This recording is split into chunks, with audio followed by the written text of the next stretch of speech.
اللہ کے نام سے جو رحمان اور رحیم ہے۔ الف لام میم صاد، یہ ایک کتاب ہے جو تمہاری طرف نازل کی گئی ہے، پس اے محمد تمہارے دل میں اس سے کوئی جھجک نہ ہو۔ اس کے اتارنے کی غرض یہ ہے کہ تم اس کے ذریعے سے منکرین کو ڈراؤ اور ایمان لانے والے لوگوں کو یاد دہانی ہو۔ لوگو، جو کچھ تمہارے رب کی طرف سے تم پر نازل کیا گیا ہے اس کی پیروی کرو اور اپنے رب کو چھوڑ کر دوسرے سرپرستوں کی پیروی نہ کرو، مگر تم نصیحت کم ہی مانتے ہو۔ کتنی ہی بستیاں ہیں جنہیں ہم نے ہلاک کر دیا، ان پر ہمارا عذاب اچانک رات کے وقت ٹوٹ پڑا یا دن دہاڑے ایسے وقت آیا جبکہ وہ آرام کر رہے تھے، اور جب ہمارا عذاب ان پر آ گیا تو ان کی زبان پر اس کے سوا کوئی صدا نہ تھی کہ واقعی ہم ظالم تھے۔ بس یہ ضرور ہو کر رہنا ہے کہ ہم ان لوگوں سے باز پرس کریں جن کی طرف ہم نے پیغمبر بھیجے ہیں، اور پیغمبروں سے بھی پوچھیں کہ انہوں نے پیغام رسانی کا فرض کہاں تک انجام دیا اور انہیں اس کا کیا جواب ملا۔ پھر ہم خود پورے علم کے ساتھ ساری سرگزشت ان کے سامنے پیش کر دیں گے، آخر ہم کہیں غائب تو نہیں تھے۔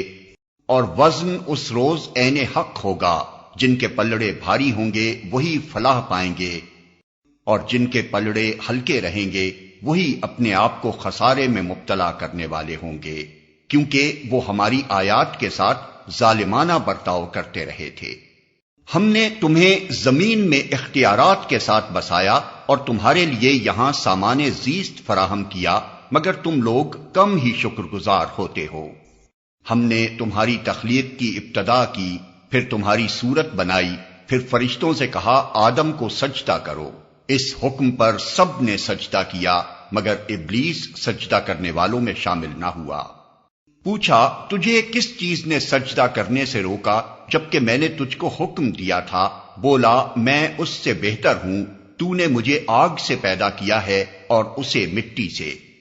فرمایا اچھا تو یہاں سے نیچے اتر، تجھے حق نہیں ہے کہ یہاں بڑائی کا گھمنڈ کرے، نکل جا کہ در حقیقت تو ان لوگوں میں سے ہے جو خود اپنی ذلت چاہتے ہیں۔ بولا مجھے اس دن تک مہلت دے جبکہ یہ سب دوبارہ اٹھائے جائیں گے۔ فرمایا تجھے مہلت ہے۔ بولا اچھا تو جس طرح تو نے مجھے گمراہی میں مبتلا کیا ہے، میں بھی اب تیری سیدھی راہ پر ان انسانوں کی گھاٹ میں لگا رہوں گا، آگے اور پیچھے، دائیں اور بائیں، ہر طرف سے ان کو گھیروں گا اور تو ان میں سے اکثر کو شکر گزار نہ پائے گا۔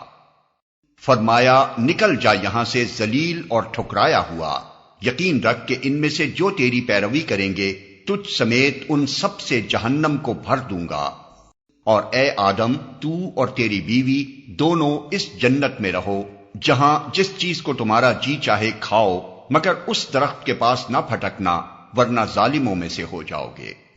پھر شیطان نے ان کو بہکایا تاکہ ان کی شرمگاہیں جو ایک دوسرے سے چھپائی گئی تھیں ان کے سامنے کھول دے۔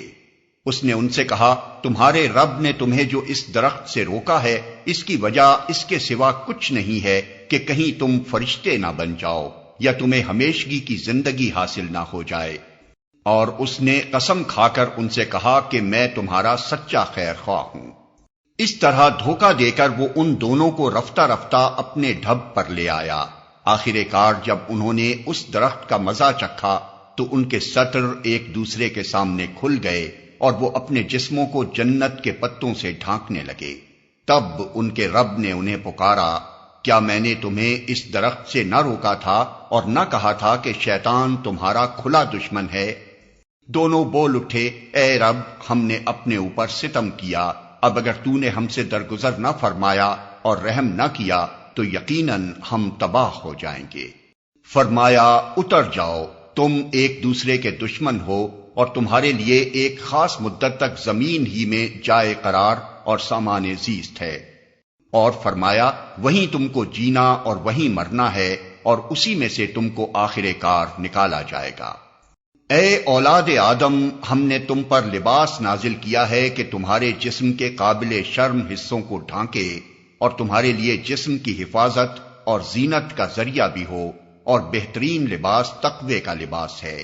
یہ اللہ کی نشانیوں میں سے ایک نشانی ہے شاید کہ لوگ اس سے سبق لیں۔ اے بنی آدم، ایسا نہ ہو کہ شیطان تمہیں پھر اسی طرح فتنے میں مبتلا کر دے جس طرح اس نے تمہارے والدین کو جنت سے نکلوایا تھا اور ان کے لباس ان پر سے اتروا دیے تھے تاکہ ان کی شرمگاہیں ایک دوسرے کے سامنے کھولے۔ وہ اور اس کے ساتھی تمہیں ایسی جگہ سے دیکھتے ہیں جہاں سے تم انہیں نہیں دیکھ سکتے۔ ان شیاطین کو ہم نے ان لوگوں کا سرپرست بنا دیا ہے جو ایمان نہیں لاتے۔ یہ لوگ جب کوئی شرمناک کام کرتے ہیں تو کہتے ہیں ہم نے اپنے باپ دادا کو اسی طریقے پر پایا ہے اور اللہ ہی نے ہمیں ایسا کرنے کا حکم دیا ہے۔ ان سے کہو اللہ بے حیائی کا حکم کبھی نہیں دیا کرتا۔ کیا تم اللہ کا نام لے کر وہ باتیں کہتے ہو جن کے متعلق تمہیں علم نہیں ہے، وہ اللہ کی طرف سے ہیں؟ اے محمد، ان سے کہو میرے رب نے تو راستی و انصاف کا حکم دیا ہے، اور اس کا حکم تو یہ ہے کہ ہر عبادت میں اپنا رخ ٹھیک رکھو اور اسی کو پکارو، اپنے دین کو اس کے لیے خالص رکھ کر۔ جس طرح اس نے تمہیں اب پیدا کیا ہے اسی طرح تم پھر پیدا کیے جاؤ گے۔ ایک گروہ کو تو اس نے سیدھا راستہ دکھا دیا ہے، مگر دوسرے گروہ پر گمراہی چسپاں ہو کر رہ گئی ہے، کیونکہ انہوں نے خدا کے بجائے شیاطین کو اپنا سرپرست بنا لیا ہے، اور وہ سمجھ رہے ہیں کہ ہم سیدھی راہ پر ہیں۔ اے بنی آدم، ہر عبادت کے موقع پر اپنی زینت سے آراستہ رہو اور کھاؤ پیو اور حد سے تجاوز نہ کرو۔ اللہ حد سے بڑھنے والوں کو پسند نہیں کرتا۔